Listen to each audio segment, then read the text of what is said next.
আমাদের পালিত হবে 25 তারিখ সুপুষ্টি দিবস। তো আমরা চলুন চট করে একটু রেজুলেশনটা আমরা কি করে লিখব আমরা একটু দেখে নিই। প্রথমত হচ্ছে সুপুষ্টি দিবস, আমার কেন্দ্রের নাম যেখানে হচ্ছে কোড নাম্বার, কেন্দ্র নাম্বার, এখানে ডেট আর টাইমটা আমরা দিয়ে দেবো। আলোচ্য বিষয়টা কি, ডায়রিয়া ম্যানেজমেন্ট। আমাদের ডায়রিয়ার ওপরেই বলতে হবে। তো আমি এখানে আমরা তো বলবো তো অনেক কিছুই, জাস্ট রেজুলেশন যেটুকু লিখেছি আমি সেটুকুই আপনাদের সঙ্গে শেয়ার করছি। আমি অঙ্গনওয়াড়ি কর্মী রীতা সরকার আমার কেন্দ্রে সুপুষ্টি দিবস পালন করলাম। আমার কেন্দ্রে এলাকার গর্ভবতী ও প্রসূতি মা এবং তাদের অভিভাবক এবং আরও কিছু গণ্যমান্য ব্যক্তিদের আমার কেন্দ্রে আসার জন্য, উক্ত দিনে আসার জন্য অনুরোধ জানাই। তারা সকলে আমার কেন্দ্রে উক্ত দিনে উপস্থিত হলে সকলের মধ্যে থেকে একজনকে, অর্থাৎ আমার মায়ের নাম দিয়েছি হাসিনা খাতুনকে, সকলের অনুমতি নিয়ে আজকের সভার সভাপতি মনোনীত করা হয়। আলোচ্য বিষয় নিয়ে সভাপতি মহাশয়া তার মূল্যবান বক্তব্য সকলের সামনে উপস্থাপন করেন। তারপর সভাপতি মহাশয়ার অনুমতি নিয়ে আজকের অধিবেশন শুরু করা হয়। আজকের অধিবেশনের উদ্দেশ্য হচ্ছে ডায়রিয়া কী ধরনের অসুখ এবং ডায়রিয়া হলে কি করণীয়, এই উদ্দেশ্য, এই নিয়ে আমাদের আজকের অধিবেশন। এবার চলুন বলি যে ডায়রিয়া কী। আচ্ছা, ডায়রিয়া কি শর্টে বলে দিয়েছি যে শিশুরা দিনে 3 বারের বেশি পায়খানা করলে সেটাকে ডায়রিয়া বলে। ডায়রিয়া লক্ষণ, ডায়রিয়া হলে শরীরে জলের পরিমাণ কমে যায় বা যাকে ডিহাইড্রেশন বা জলাল্পতা বলে। খুব বেশি জলাল্পতা, শিশুর জিভ শুকিয়ে যায়, মাথায় তালু নরম হয়ে অংশটা বসে যায় এবং শরীরে জলের মাত্রা কমে গিয়ে শরীর নেতিয়ে পড়ে।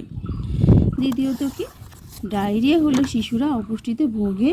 যে সকল শিশু অপুষ্টি আছে, যারা আগে থেকে অপুষ্ট, তাদের ক্ষেত্রে ডায়রিয়া আরও মারাত্মক হতে পারে।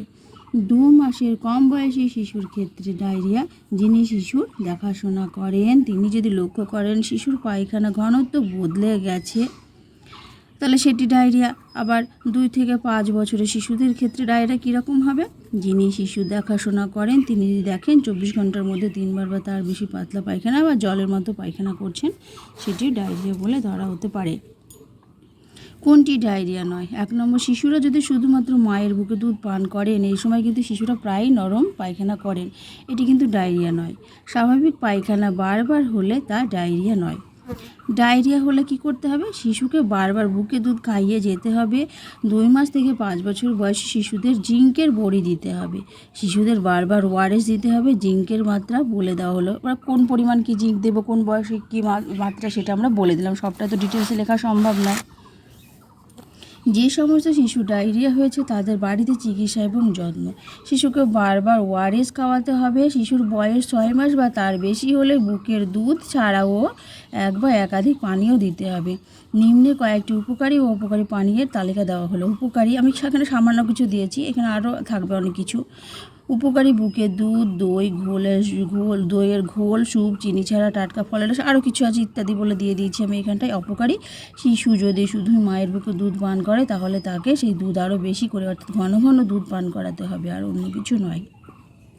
এরপরে আমাদের পরিশুদ্ধ পানীয় জল ব্যবহার করতে হবে। হাত কী করে ধোয়ার পদ্ধতি সবটাই কিন্তু আমরা বলে দেবো।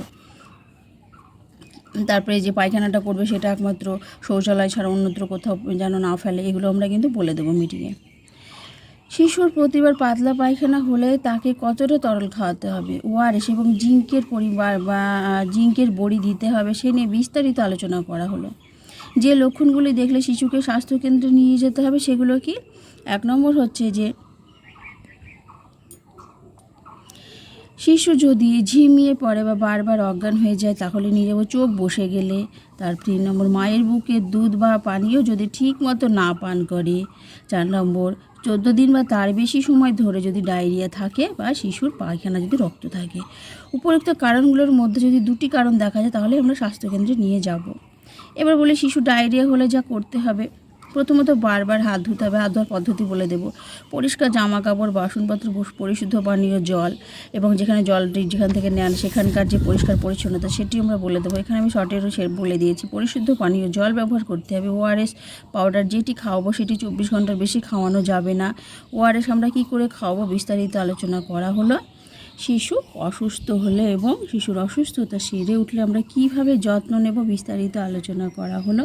মায়েদের সাথে আমরা জানি যে কথাগুলো আমরা বললাম সেগুলো তাদের আমরা প্রশ্ন রাখবো আমাদের নিয়ম অনুযায়ী। আচ্ছা, প্রশ্ন রাখা হয়, তারা তাদের মতো উত্তর দেন বা বাক্যালাপের মধ্য দিয়ে সকলকে ধন্যবাদ জানিয়ে সভাপতির অনুমতি নিয়ে আজকে সভা শেষ করা হয়। এরপরে যারা থাকবে তাদের সকলের স্বাক্ষর নেবে, নিচে সভাপতির সই থাকবে। তো এই হলো আজকে আমাদের সুপুষ্টি দিবসের আমার আজকের যে থিম, সেটি নিয়ে আমি এখানে এই রেজুলেশনটি লিখেছি, আপনারা চাইলে নিতে পারেন এখান থেকে। আর আরেকটি কথা হচ্ছে যে এরপরে আমরা সিবিটা দিতে অবশ্যই ভুলবো না, সিবিতে যাব, তারপরে আজকে ডেট দিয়ে আমরা সুপুষ্টি দিবস দিবস সিবি আমরা দিয়ে দেবো। জাস্ট আজকের ভিডিও এইটুকুই।